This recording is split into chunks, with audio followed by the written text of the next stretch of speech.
I am 13U, 12 years old this year, under the command of Lord Huang of Yama City. I rank 9th. The middle-ranked ghosts, the soul summoners, the ox-headed and horse-faced guards, and the black and white impermanents are all my older brothers.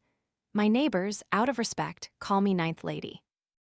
That day, an elderly couple, carrying a baby, came to me. They said their daughter had been missing for a month. They knelt before my wheelchair, bowing their heads, begging me for guidance. I cast a divination and shook my head. Go home, she's in the water now. It's too late to recover her. Hearing these words, the elderly couple, still kneeling, trembled uncontrollably, their old tears streaming down their faces. Yet it seemed they had cried 1,000 times dry. The woman, with streaks of white in her hair, opened her mouth, tears welling up but unable to form a sound. The man repeatedly bowed his head to the ground, tears soaking his cheeks and the floor, his fists clenched so tightly I could hear his teeth grinding. In this situation, I was helpless and could only remain silent. I turned my head to look at the adorable baby in the carrier on my back and sighed softly. The elderly couple came from Huanju. The man was Li Zhai and his wife was Hu Fang. The baby in the carrier was their grandchild. Since their daughter disappeared a month ago, the couple had been relentlessly searching. They reported it to the police, appealed online, contacted the media, put up missing person posters, and even sought out fortune tellers, but all to no avail. Now, to find their daughter, they had sold all their property, carried their grandchild, and wandered everywhere wearing shirts adorned with their daughter's picture, hoping only for her to return home. My daughter has had such a hard life, such a hard life. Hu Fang trembled all over, her throat constricting with overwhelming sorrow, her voice utterly desperate. Indeed, it was a hard life. Their daughter's name was Li Yuan. Her husband was an orphan and a soldier. They had loved each other for 7 years. After only a year of marriage, their daughter received a heavy martyr's medal. Li Zhai said that if it weren't for the child, their daughter would have followed her husband to the grave. In those days, the then 25-year-old woman's hair had turned gray. The couple had to plead with her endlessly, using the excuse that the child was still young, and with great difficulty, persuaded their daughter, who was trying to end her life, to return. Life is so long, just try a little harder, grit your teeth and endure, and you'll get through it.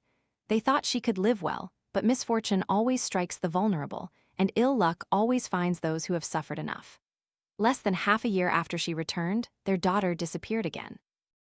Now, hearing what I said, the couple's hope was completely shattered, as if they had aged 10 years in an instant. Ninth Lady, tell me where she is. I'll go retrieve her. I need to see her alive or her body if she's dead. It's cold underwater. I want to bring my child home. Li Zhai choked out each fragmented sentence. Hu Fang, beside him, had cried herself senseless, simply pressing her daughter's picture to her cheek, her eyes tightly shut, her face etched with pain, murmuring continuously, "My daughter, why would you think of such a thing? How could you abandon your mother and leave?" I remained silent. Who said sacrificing oneself for love was merely an ancient legend? After a moment of silence, I slowly spoke, "This is fate. Let her go. Because she secretly left without telling you, she doesn't want to be found." Before I could finish, the baby, who had been quiet in the carrier, suddenly burst into tears, interrupting me. I frowned, tilted my head, and looked at the baby. Its lips pouted, its big round eyes glistening with tears, looking at me with a myriad of emotions I couldn't comprehend. I reached out, intending to wipe its tears, but it grabbed my hand, seemingly crying even more pitifully. The moment I felt the warmth of its palm, my heart suddenly trembled. No, this child wasn't just being clingy. It seemed to want to tell me something. I stared into the baby's eyes, deep in thought, for a long time before casting another divination. The moment the hexagram appeared, I narrowed my eyes. "When was the last time you two saw Li Yuan? What happened? Tell me everything from beginning to end, don't miss any details." The couple looked at each other. Li Zhai thought carefully, then slowly began, "Since our son-in-law passed, she's been living with us. Although a bit quiet, there was nothing unusual. The last time we spoke to her was on the 15th of last month. She didn't argue with us, didn't say where she was going. She just said she felt a bit dizzy after feeding little Bao and went asleep. The next morning, I woke up and the car was gone." Before he could finish, I interrupted. "Wait, she drove out?" Li Zhai quickly nodded. "Yes, she drove out of the house, a black Santana. We reported it to the police to find the car, but there's been no news until now. Hearing this, my heart sank. My first divination suggested Li Yuan was in the water. Coupled with her parents' account, I immediately assumed she was heartbroken by love, became distraught, and jumped into the river. But the second hexagram I just cast showed only two possibilities, either a car accident or foul play. The outcome of both divinations was the same: this person was definitely dead, but the directions indicated were completely opposite. This was unusual. At that moment, I looked at the baby still clutching my finger, constantly rubbing its small face against my hand, and fell into deep thought. Perhaps seeing that I asked a question and then remained silent for a long time without answering, Li Zhai finally couldn't hold back. A glimmer of hope flickered in his eyes, but he cautiously asked, "Ninth lady, have you figured something out?" "My daughter." I knew what he wanted to ask, and I shook my head. "Don't hope. She is definitely dead, but her death is very suspicious. It's different from my initial judgment. Li Yuan did not commit suicide." Hearing this, Li Zhai and Hu Fang seemed to tremble all over, immediately becoming agitated. "Ninth lady, what do you mean? Was she murdered? Who killed her?" I stopped them, slowly speaking. "The most urgent thing now is to find the body first. Both of you, ask people to start searching from the west side of your house. Don't miss any ponds, lakes, rivers, or dams. The car and the person are together underwater. The water spirits cannot reach the altar, so I cannot summon her soul back, but I will also send my spirits to search. Once she is found, everything will become clear. However, you must act quickly. Vengeful spirits in the water take at most 7 times 7, or 49 days, to fully transform into malevolent spirits. They lose all their human connections and harm anyone they see. If Li Yuan was murdered, this process will be even faster." At this point, I looked at the two of them, a chilling glint in my eyes. "And you both need to know, if she still retains a shred of her initial kindness, I will help her fulfill her wishes and guide her spirit. But if she has become a malevolent spirit, unwilling to listen or speak, I will personally subdue her." The two of them reacted as if shocked by electricity, hurriedly bowing their heads in thanks, then grabbing their phones and rushing out of the house to ask for help with the search. The house immediately fell silent. I stared at the altar for a long time, then took out a yellow talisman, formed a hand seal, and casually tossed it out. The next moment, the house seemed to grow several degrees colder. In the Bagua mirror on the altar, a female ghost with limp limbs, wearing a blue dress and long hair covering her face, appeared behind me. In the mirror, a pair of pale hands slowly rested on my shoulders. I closed my eyes, quietly savoring the comfort that gentle pressure brought. The next moment, her hoarse voice came from beside my ear. "Little master, are you comfortable?" "Not bad, Chu Renmei. Your massage skills have improved lately. It wasn't in vain that I rescued you from the underworld. After the massage, go find Li Yuan." Chu Renmei's efficiency was swift. By the evening of the same day, she had located Li Yuan. As I predicted, she was indeed underwater in an abandoned, unguarded dam. Li Zhai's reaction was quick. The moment he received the location, he immediately contacted the police and local rescue teams, along with all his relatives and acquaintances, to rush to the dam. After completing this series of actions, Li Zhai set off to return and manage the overall situation, while Hu Fang remained with me. This was my request. Because after the body was recovered, I still needed to summon her soul once, confront her to clarify the cause of death, resolve her karma, and guide her spirit.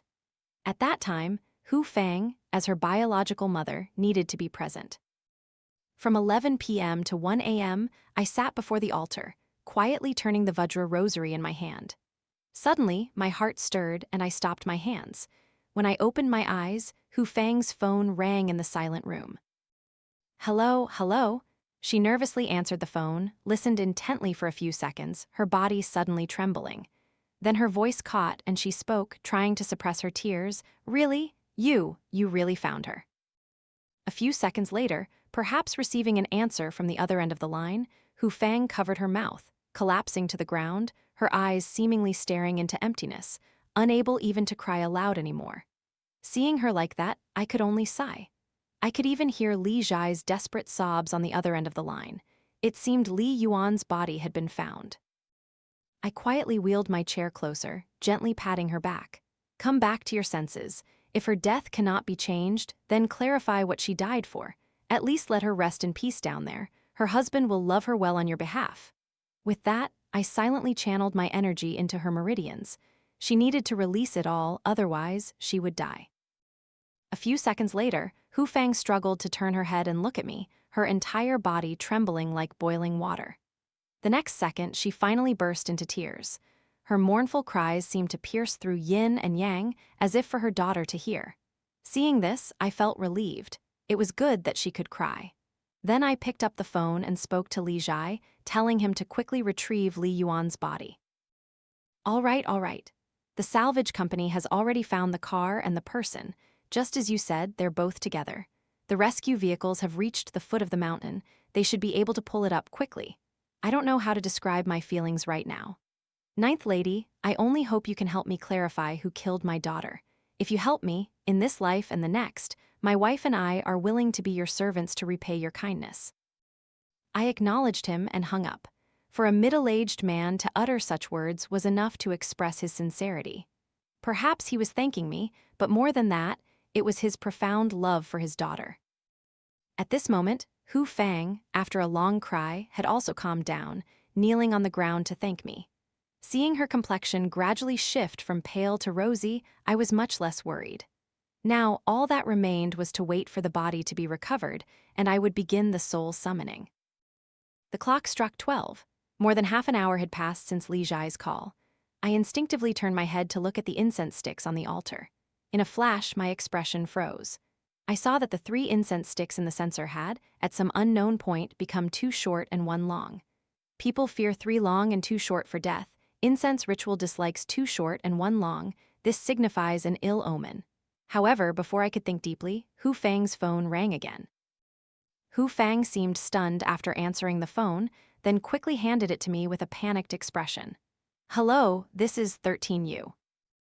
The moment the words left my lips, Li Zhai's terrified and bewildered voice came from the other end of the line. There seemed to be a lot of commotion around him. Ninth Lady, something's happened. Please come here immediately. I narrowed my eyes. What happened? Li Zhai swallowed on the other end, his voice trembling. They can't pull it up. The rescue vehicle overturned. The car under the dam can't be pulled up. When I arrived at the scene in my enchanted wheelchair, the area around the dam was already packed with people. Police, medical personnel, salvage workers, local village committee members, etc. I rolled out of the sedan chair in my wheelchair and saw several high-powered work lights illuminating the entire area like day. I looked up at the moon overhead. It was around 3 a.m. The hour of judgment hadn't passed yet, so there was still time. Whose child is this? Go home and sleep quickly. Before I could enter, I was stopped by a village committee uncle wearing an armband. My face was cold and I ignored him, pushing my wheelchair forward. Hey, whose child are you? He tried to grab me, but before he could touch my wheelchair, Chu Renmei, who was following behind me, possessed him. The next moment, his entire body went limp and he fell to the ground, unconscious. Ninth Lady, why are you here so fast? Where's my wife? As soon as I crossed the police tape, I saw Li Zhai talking to the police. He hurried forward, his face full of surprise. She couldn't sit in my sedan chair. She and the baby are coming by car and are still on their way. Stop talking nonsense. What's the situation now? I glanced at the people present and said in a deep voice. Li Zhai dared not delay, quickly pushing me to the dam's edge. Here, I saw that 2 rescue cranes had already arrived. The first one had already overturned into the water, and the second one had just pulled the first one up. Underwater and on the bank, people were everywhere, very noisy. These 2 cranes are the largest capacity we could find, both 5-tonners. But for some reason, the car underwater just won't come up. Moreover, all the salvage company personnel who went into the water now have high fevers and had to be taken to the hospital. Their fevers haven't gone down. Just now, someone on the phone had a fever of 40 degrees Celsius. It couldn't be brought down at all. What should we do, Ninth Lady? We can't let there be more casualties, can we? Li Zhai's face was distraught. His lips trembled, clearly having completely lost his composure. I pressed my fingers together, frowning deeply. The water spirit holds a grudge. Being down there for so long, it has become a localized spirit. The water is stagnant, the mountains lack dragon chi, it's all dead energy. and it just so happens to feed it. So relying on machinery, let alone 5 tons, even 50 tons wouldn't pull it up. Now clear the scene. All those born in the year of the rat, tiger, dragon, horse, and monkey go home and sleep. Government personnel retreat 1 kilometer. I looked around, then calculated the direction with my fingers. I turned my wheelchair and pointed to a flat part of the bank, instructing, prepare a wooden table, a live chicken, a live pig, and a live goat to be placed there. I want to set up an altar. As I gave instructions, I took out 10 yellow talismans and handed them to Li Jai. Looking into his eyes, I said in a deep voice, give these 10 talismans to the people who went into the water at the hospital. Tell them to swallow them raw. They were invaded by resentment. Injections and medicine are only treating the symptoms, not the root cause. If not handled promptly, they will die. Remember my instructions, you have a maximum of 1 hour to do this. If my altar is not set up within 1 hour, those who went into the water will face grave danger. The 3rd watch has just passed. King Yama is calling names. Do you understand? Hearing this, Li Jai's hand, which took the talismans, trembled violently. He snapped his head up to look at me, then gritted his teeth and nodded vigorously. After that, he abruptly turned around, grabbed the large megaphone on the ground, and ran while shouting at the top of his lungs, "Everyone, come here! Stop working." While he gathered everyone, I quietly pushed my wheelchair to the designated spot. From here, I could see the entire dam. The moon hung high, the night was dark and the wind cold, but the entire water surface was thick with yin energy. I calmly looked down at the bottom of the water, seemingly seeing a pair of pupil-less eyes staring fixedly at me from below. I thought that asking Li Jai to clear the scene and procure sacrificial items for the altar in the middle of the night was a rather demanding request. But unexpectedly, in less than an hour, the crowd that had densely surrounded the dam had been cleared away by Li Jai, leaving only 2 crane operators. The 3 sacrificial offerings, chicken, pig, and goat, that I requested were also prepared and arranged exactly as required. When I pushed my wheelchair next to the altar table, the noisy dam returned to silence, with only the last lamp still lit. "Ninth lady, everything is arranged. Do you have any further instructions?" Li Jai wiped his sweat, asking breathlessly. His entire body was drenched in sweat, as if he had just been pulled from the water. I spoke softly, "It's all right, you work very efficiently." He waved his hand, "They're all villagers nearby. We've lived here for half our lives. Everyone gives face. Anyone else would be the same." I didn't say much, quietly closing my eyes and speaking in a low voice. "Later, stand behind me. No matter what you see or hear, you must not move and you must not scream. Understand?" He seemed to take a deep breath. "Yes." I nodded, exhaling a murky breath. "Turn off the light." Click. As the last lamp went out, darkness enveloped us. The entire dam was devoid of light. It was very quiet, so quiet that I could hear Li Jai's heartbeat.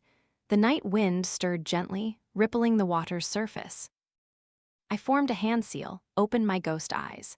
The 3 sticks of Taoist incense in my hand spun, their flames igniting. Under the command of the northern Yinfengdu, the ghosts trapped in the 6 heavens of Luo Feng, before the hungry Taoist using the mirror to illuminate the shadowy souls, today 13U sets up the altar, commences the ritual, and guides the mortal spirits through the underworld. Infernal soldiers, clear the way. Ghost generals, heed my decree.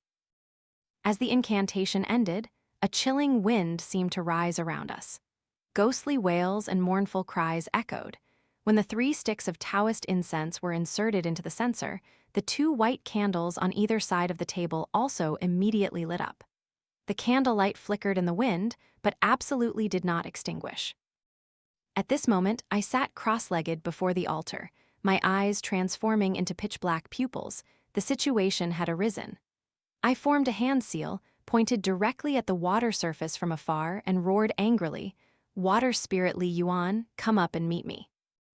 At that moment, the black water surface seemed to surge. A mournful cry from the bottom of the water pierced through, revealing extreme pain, but the soul still refused to ascend slowly. She wouldn't come up. A chilling glint flashed in my eyes. I held a talisman in one hand and casually threw it out. The talisman burst into flames. In an instant, several shadowy figures of infernal soldiers, holding swords and axes, wearing official robes, stood behind me. "Bring her up here." The infernal soldiers clasped their hands in obedience, transforming into several streaks of light, plunging straight into the water. Ah! A piercing female shriek immediately came from underwater. Li Jai, hearing this sound from behind, seemed to unconsciously raise his head, a hint of surprise in his eyes. Yuan, you were. Don't move, I roared angrily, my words instantly becoming law. In an instant, Li Jai knelt on the ground, unable to move. The moment infernal agents seize a soul, blood relatives must not interfere, otherwise, it will either deplete one's lifespan or one's yin virtue. As I roared at Li Jai to stop, the black water surface seemed to produce a few air bubbles visible to the naked eye. The next moment, through the candlelight, a dark shadow, gradually growing from small to large, slowly emerged from the water in front of me. I narrowed my eyes. Only when the dark shadow surfaced did I clearly see a corpse that had been soaked, swollen, and rotting, with only its long hair blooming underwater like spider lilies.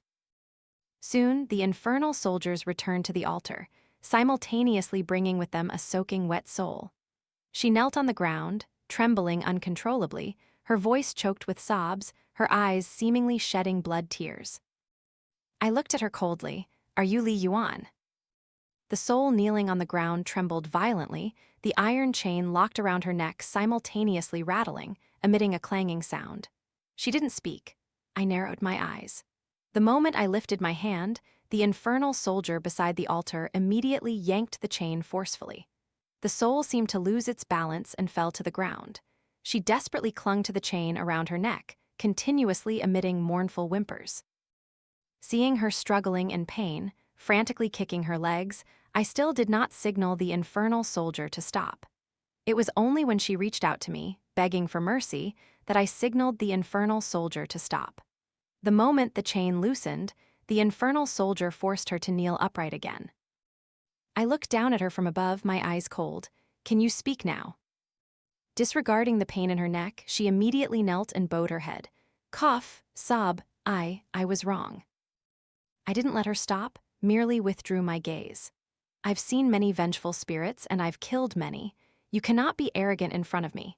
Out of consideration for your mother's deep sorrow and that child, I advise you to be sensible. Otherwise, I will now scatter your soul, and you will never be reborn. Li Yuan's entire body trembled violently again, repeatedly bowing her head and crying loudly that she was wrong. I took a deep breath, signaling her to stop. She was obedient now. Although she had stopped, she still kept her face to the ground. I looked up at the sky and the 3 sticks of Taoist incense on the altar, which had burned halfway. After thinking for a moment, I spoke in a deep voice. If you have a grievance, speak it. If you have hatred, tell it. I'm too lazy to go down and get the book of life and death. I've already punished you, but such heavy resentment must have a source within you. I'll give you half an incense stick's time to tell me everything that happened in detail. If you truly died an unjust death, once I investigate the truth of that day, I will naturally stand up for you and guide your spirit. Hearing this, Li Yuan raised her head, looking at me in disbelief, the fresh blood tears under her eyes seemingly diminishing a little. You would really be willing to help me? I remained silent. Honestly, she had already harmed people. Those who went into the water got fevers, and she had already become a malevolent spirit, so I should eliminate her. But when the image of that martyr's medal and the way the child had earlier clutched my finger and rubbed it against my face flashed through my mind, a touch of sentimentality grew within me. You should feel lucky that those people with high fevers in the hospital are fine. Hearing this, Li Yuan bowed her head again, continuously expressing her gratitude. And in the next half-incense stick of time, she choked out the story of what had happened to her. By the end, I finally understood why the resentment on her body was so heavy. My master taught me not to use magic against mortals, but for the first time, I felt an urge to kill. The following is Li Yuan's self-narration. My name is Li Yuan. I don't know where to begin telling you. My husband, a lovely young man, just died like that. He had only 6 months left before he was discharged from the army. He promised me that when he returned, he would bring me osmanthus flowers and give me a complete family, be a good husband, a good father. He would make up for the love he owed me all these years, but he broke his promise. The moment I received the martyr's medal, I felt like the sky and earth had collapsed. Clearly, it was only a week until his birthday. I had packed the dumplings he loved most, brought all the photos of me and little Bao, and the scarf I knitted for him. I even bought a bus ticket, but he never returned. That week, I barely ate or slept. Every time I closed my eyes, I saw his image. I truly couldn't accept his departure. That night, I dreamed of him again. He told me to live well, to raise little Bao well, and said he had left a letter for me, but I never received any letter. I wanted to hug him, but I couldn't. I couldn't feel his presence anymore. The moment I woke up, I happened to see a message he sent me on his phone. At that moment, I was stunned, trying to pinch myself to confirm it wasn't a dream. It was his phone number. But when I opened the message, I once again fell from hope into despair. Message was sent by his comrade, who borrowed his phone. His comrade was worried I wouldn't receive the unit's notification, so he sent me a separate copy, telling me to collect his belongings. Staring at the message, I was in a daze for a long time before I remembered that today was his birthday. The moment I reacted, I put on warm clothes and shoes, leaving the house in the middle of the night. I missed him so much.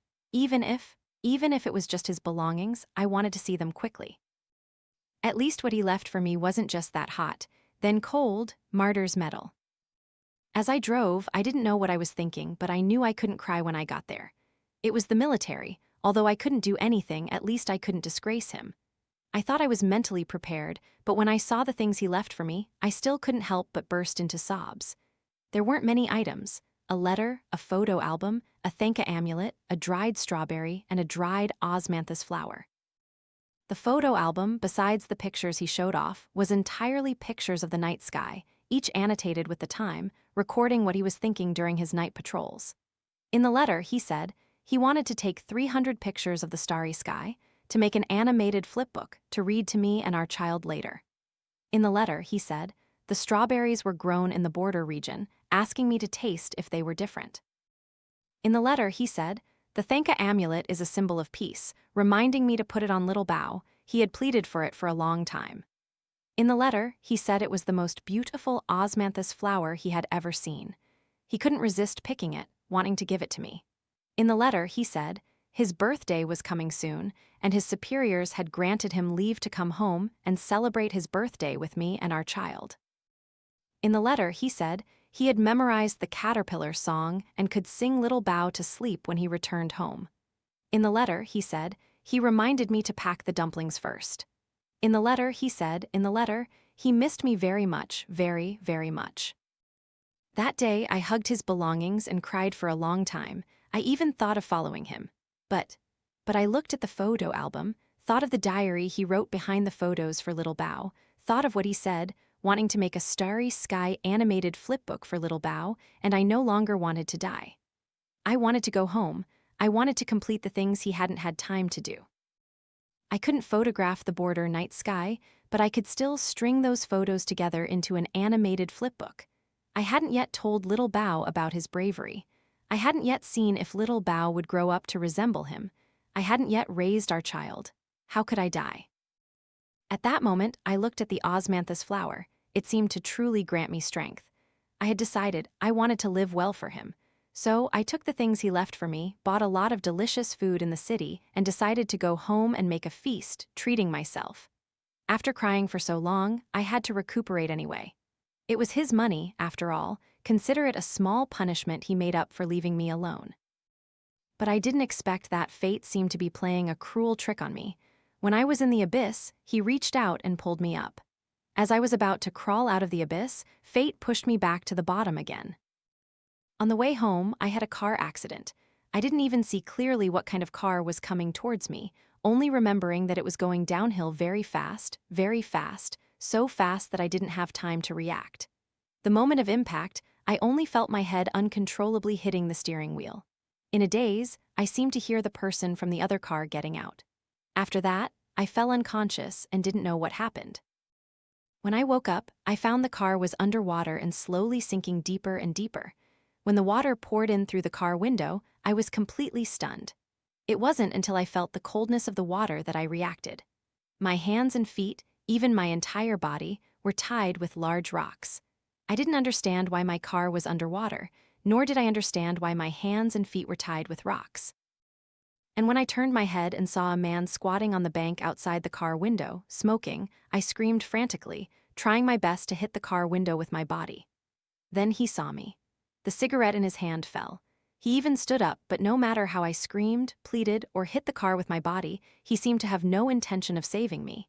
He just lit another cigarette, squatted on the bank, and quietly watched me sink to the bottom of the water. When the foul-smelling water filled my nostrils and ears, I tried to hold my breath, still fantasizing that someone would come to save me, but I couldn't escape the ropes and large rocks tied to my body. I finally couldn't bear it anymore. The first gulp of water I choked on, I only felt uncomfortable. As my stomach grew increasingly distended, my consciousness became more and more blurred. Looking at the osmanthus flower floating in the water, I remembered my husband, remembered little Bao. I began to struggle wildly, banging my head until it bled underwater, grinding my hands until they were almost severed. But it was all in vain. I couldn't live. I couldn't escape. Why didn't he save me? Why? Li Yuan knelt on the ground, blood tears continuously flowing, repeating the question, "Why?" in her mouth. Hearing this, I closed my eyes, my clenched fists trembling uncontrollably. I finally understood why the two divinations were different. I finally understood why Li Yuan's child cried so mournfully, pulling at me. My voice was hoarse. Chu Renmei. Chu Renmei stood silently behind me. "Little master, I'm here." I opened my eyes, looking at the fresh flower beside the body floating in the water, the killing intent in my eyes no longer concealable. Investigate who drove the car that hit Li Yuan. Who was the man squatting on the bank? Investigate everything and bring it back to me. King Yama won't take their lives, but I will. Chu Renmei didn't say much. Her figure instantly dissipated. I took a few deep breaths, signaled the infernal soldiers to return to the altar, and untie the chain from Li Yuan. But Li Yuan still knelt, crying on the ground, her eyes blank, tears flowing but without any trace of wetness. Seeing her like that, and thinking of the baby in the carrier, the corners of my eyes stung slightly. "Don't cry, get up. If fate is unfair, then I will help you reclaim justice. Go look at your child, look at your parents. I'll take care of the rest." The words had just left my lips when Li Yuan raised her head, the blood tears under her eyes seemingly vanishing. The next moment, the crane successfully pulled up the Santana. Li Zhai and Hu Fang arrived just in time, finally seeing Li Yuan floating in the water. In her hands, she clutched a photo album. The Thanka amulet and a strawberry were also resting on her. A family reunited, yet each in a different realm. Li Yuan flew towards them, embracing the baby in the carrier. The baby seemed to sense her, clutching the martyr's medal, turning over, seemingly leaning into Li Yuan's embrace. The next moment, the osmanthus flower in the water floated towards my wheelchair. I quietly picked it up and placed it in my lap. The candlelight flickered.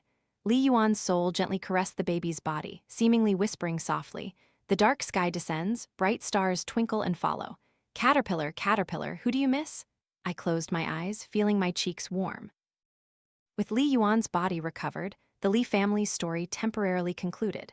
What Li Yuan told me that night, I hid the true cause of death, only telling Li Zhai and Hu Fang that Li Yuan had died underwater due to despair and suicide.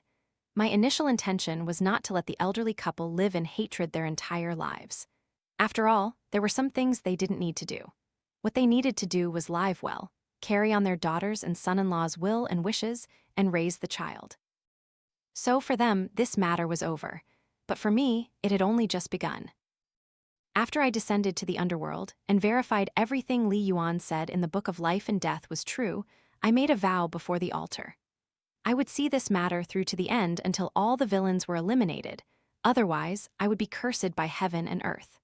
With this magical oath as assurance, Li Yuan no longer harbored any grievances, knelt, bowed in thanks, and then her resentful aura dissipated, returning to her soul. In the following days, I helped officiate Li Yuan's funeral and guided her soul. For this entire ritual, I didn't charge a single penny, only taking that Thanka amulet. "Little master, everything is arranged." Chu Renmei spoke softly from behind me. I sat before the altar, nodding gently. Today was the 7th day after Li Yuan's passing. I could now act without any worries. A few days ago, Chu Renmei had thoroughly investigated the origin of the car that hit Li Yuan. They were not local people. Rumor had it they were wealthy young masters from Shanghai, one named Jiang Fengsheng and another named Sen Lu, nicknamed Alu. I originally intended to directly use magic to kill them, but unexpectedly, this Jiang family had quite a solid ancestral grave. 3 imperial decrees were buried in the tomb, seemingly imbued with some lingering human emperor's dragon chi. I truly couldn't touch him immediately, but it was only that I couldn't immediately. I was not in a hurry. The trap was set. Killing without bloodshed meant my hands remained clean. After a few days of Chu Renmei's efforts, that Jiang Fengsheng had been tormented beyond recognition, plagued by nightmares day and night, nearly suffering a mental breakdown. She truly lived up to her reputation as one of the 10 great terrifying ghosts who had once scared people to death. Chu Renmei worked intelligently. On one hand, she scared Jiang Fengsheng to death, and on the other hand, she continuously sent dreams to Sen Lu, telling him to bring Jiang Fengsheng to find me. With her, I didn't have to worry much. Now the nest was ready, I just waited for the fish to bite the bait. As I was pondering, there was a knock on the large door. "Come in," I opened my eyes and said softly. Through the bagua mirror, I could see 2 young people entering. "Hello, we're looking for ninth lady." Hearing this, the corners of my lips curved into a smile. I squeezed the Thanka amulet tightly in my hand, quietly turned my wheelchair around, and looked at the 2 of them, my expression calm. "I am 13U." 6 months later, anecdote. I wheeled my chair to Li Yuan's grave, quietly placing an osmanthus flower upon it. I had someone buy this. Although the color of this flower doesn't quite suit the somber atmosphere of a tomb, I believe she will like it. I whispered softly, looking at the black and white photo carved on the tombstone. Jiang Fengsheng took the deity statue I gave him. Sen Lu took that Thanka amulet. 6 months have passed, the spell I cast has had enough time to work. Today, I only came to tell you that I will take their lives. You can rest in peace down there. With that, I smiled and wheeled away. The next moment, a glint of killing intent flashed in my eyes. "Chu Renmei, little master, go down to the underworld for me and complete some procedures. Issue a soul capture warrant for Sen Lu. 1 is enough." "Yes, what about Jiang Fengsheng?" "I will capture his soul myself." "Yes." At the same time, in a park in Shanghai, a man sat before a fortune-teller's stall operated by a girl with a black silk blindfold. "Hey, how much for a love divination?" The girl, who seemed to have a visual impairment, calmly replied to the man's flippant remark, "You are about to die. Why bother asking about fate?